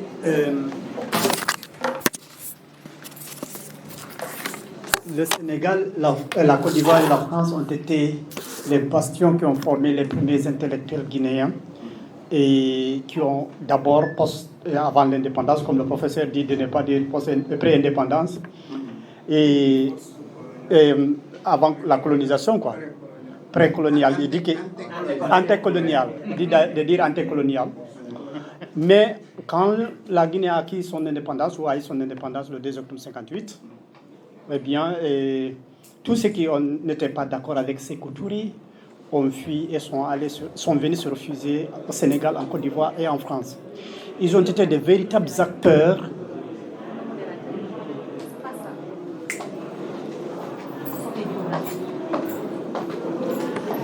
Quand vous prenez Camara Laye,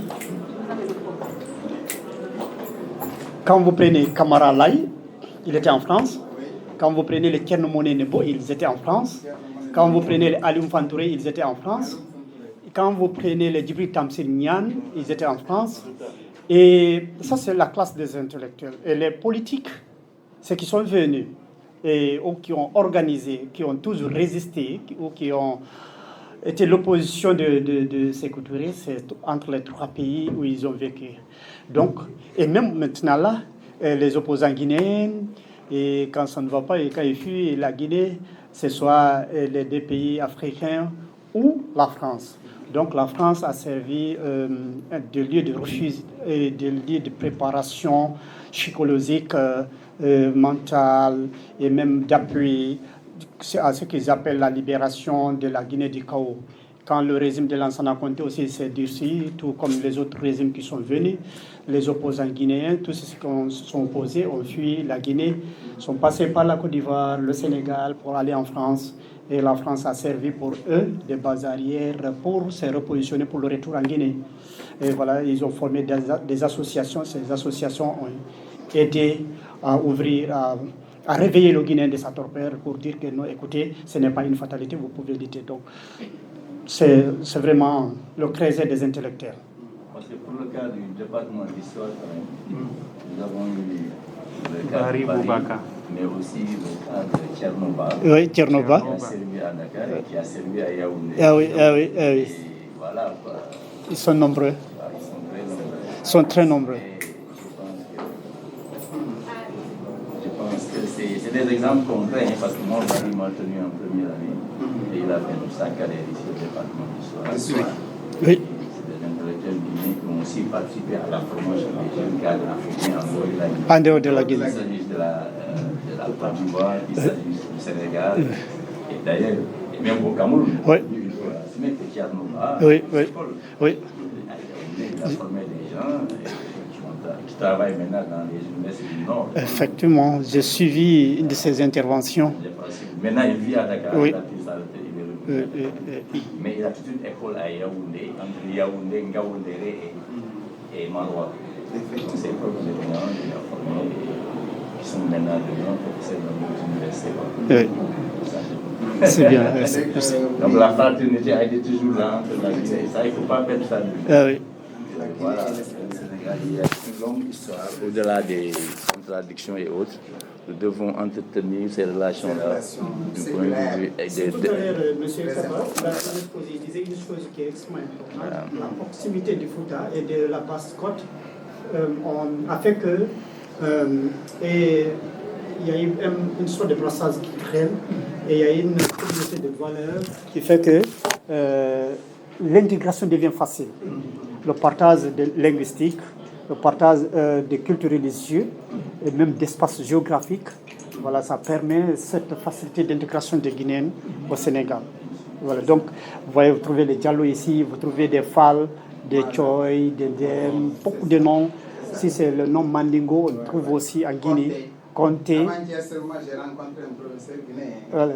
qui est de l'ISEC. Oui, oui. Institut de sciences de l'éducation. C'est un Conté. On rencontre les Conté, les Silla, les Touré, les Cissé. Il y avait aussi Baldé qui était en fac de lettres, qui nous a enseigné en fac de lettres. Okay. Professeur Baldé. Voilà. Il y a longtemps, là, en 90. Merci beaucoup pour les interventions. Merci, professeur. Bon, je voulais ajouter quelque chose. Les groupes d'opposition à Sékou Touré, il faut reconnaître que ces groupes étaient entretenus et par la France, et par la Côte d'Ivoire, et par le Sénégal pour combattre le régime de Sékou Touré. Lorsque le régime de Sékou Touré disparaît, bien avant sa disparition, tous ces groupes d'opposition ont périclété parce que ces groupes n'ont pas atteint leur objectif, renverser le régime. Donc, en 1978, lorsque Sékou se réconcilie avec, d'abord en 1975 avec la France, en 1978 avec Senghor et Houphouët-Boigny, ces groupes n'ont plus lieu d'exister. Les régimes ivoiriens et sénégalais même vont combattre ces groupes pour ne pas avoir encore des brouilles avec Sékou Touré. C'est ça. Oui. Voilà. Quand il y a la réconciliation, Senghor est obligé de mettre de l'eau dans son vin, de ne plus financer les groupes d'opposition. Houphouët, la même chose. La France, la même chose. Parce que pour avoir la réconciliation avec Sékou, ça a été très difficile. Donc, quand ils ont la réconciliation, on ne veut plus de bruit. Donc, il ne faut plus financer ces groupes. C'est ce qui fait que ces groupes vont péricliter au fur et à mesure. Voilà. Merci Diallo. Merci beaucoup. Bon, maintenant, on va donner la parole peut-être à Yves, si vous voulez réagir à propos des questions qui vous ont été posées. Vous pouvez faire une synthèse pour gagner du temps. Surtout en ce qui concerne les questions du collègue. Ça. Merci, monsieur le modérateur, de me passer la parole. Je profite pour remercier le professeur Nissir Sarr de sa présence et surtout de son intérêt pour ma communication. Je rappelle que c'est mon directeur de thèse. Ah oui. Et je ferai donc mienne ces suggestions que je ne discuterai pas sur les Couchites et les Anous. Voilà. Bon, pour ce qui est des hommes de petite taille, vous avez remarqué que je n'ai pas donné de dimension et je n'ai pas mis homme de petite taille entre guillemets. Je pensais fuir un concept qui est péjoratif, celui de pygmée, pour trouver autre chose, un palliatif, mais il se trouve que même là-bas aussi, le concept est problématique. Vous voyez donc l'importance qu'il y a à véritablement décoloniser les concepts que nous utilisons pour nommer les réalités africaines. Alors j'en arrive à la question de M. Moustapha Gueye sur les similitudes entre l'art africain et l'art amérindien. C'est l'objet des travaux de Ivan Van Sertima, de Camp Before Columbus. Maintenant, je ne sais pas si il a par exemple fait des rapprochements entre les pyramides d'Égypte et les pyramides Maya qui se rapprochent quelque part. Je ne sais pas s'il l'a fait, mais n'ayant pas été en Amérique, je ne peux pas fournir le même type et le même nombre de supports, à la fois archéologiques et iconographiques, comme je l'ai fait dans le cadre de l'Asie. Alors, je n'ai pas bien compris la question de M. Babacar sur la dispersion des éléments culturels. Il parle de méthode. Je pense que... Vous pouvez préciser votre question. Il y a... de la dispersion des éléments culturelle. Oui. Mais comment faire pour éviter cette dispersion des éléments culturels à l'heure actuelle? Est-ce que ce n'était pas recherché? Bon, peut-être que c'est le concept qui n'a pas été bien utilisé. Il s'agissait de diffusion. Bon, la dispersion, pas dans le sens de la perte, mais du partage des valeurs avec les autres. Je pense que c'était ça le mot. Et lui, il est moins problématique que dispersion. C'est souhaité. D'accord. Donc, je remercie aussi le prof Abdoulaye pour sa contribution à propos des génies de petite taille. Je pense que c'est aussi une piste parce qu'en Thaïlande, il y a des génies de petite taille avec des cheveux crépus qu'on retrouve à l'entrée des boutiques et des maisons. Et ce sont ces génies-là qui croisent les mains pour vous souhaiter la bienvenue quand vous arrivez. On dit que ces génies-là apportent du bonheur, permettent d'attirer la personne que l'on veut épouser, dont l'amour, la prospérité, etc. Je pense que c'est une belle piste de comparaison approfondie avec l'Asie. Merci encore. Merci à tous les deux. Félicitations. Est-ce que nos amis en ligne qui sont en ligne peuvent à présent intervenir? Jusqu'à présent, voilà, donc vraiment nous sommes obligés de laisser tomber ces deux communications. Nous sommes désolés. Voilà. Voilà, il faut leur dire que nous sommes désolés de devoir clôturer l'atelier sans leur communication. Mais ce n'est que partie remise. S'ils peuvent communiquer demain, peut-être. Voilà, demain, voilà, parce que l'atelier continue. S'ils veulent communiquer demain ou après-demain, ils pourront s'adresser aux organisateurs et on pourra peut-être les écouter. Voilà, merci beaucoup, merci à tout le monde. Vraiment, je suis désolé, je viens de recevoir la biographie de chacun des intervenants. Mais heureusement, chacun s'est présenté. Avant. C'est la biographie sommaire de chacun des intervenants. On vient de m'envoyer ça. Mais ce n'est pas grave, vous vous êtes présentés. Vraiment, nous vous remercions et nous vous souhaitons une bonne continuation dans le sens d'approfondir, comme ils l'ont dit, et dans le sens de tenir compte des limites qui ont été données, qui ont été développées tout à l'heure par les uns et par les autres, pour vous permettre vraiment de rendre plus scientifique encore ce travail qui est déjà très bon, très scientifique. Mais la science étant une amélioration constante, vous aurez toute la latitude de poursuivre le travail et d'élargir. Je remercie tout le monde et sur ce, donc la séance est élevée. Merci. Nous allons suivre notre marche.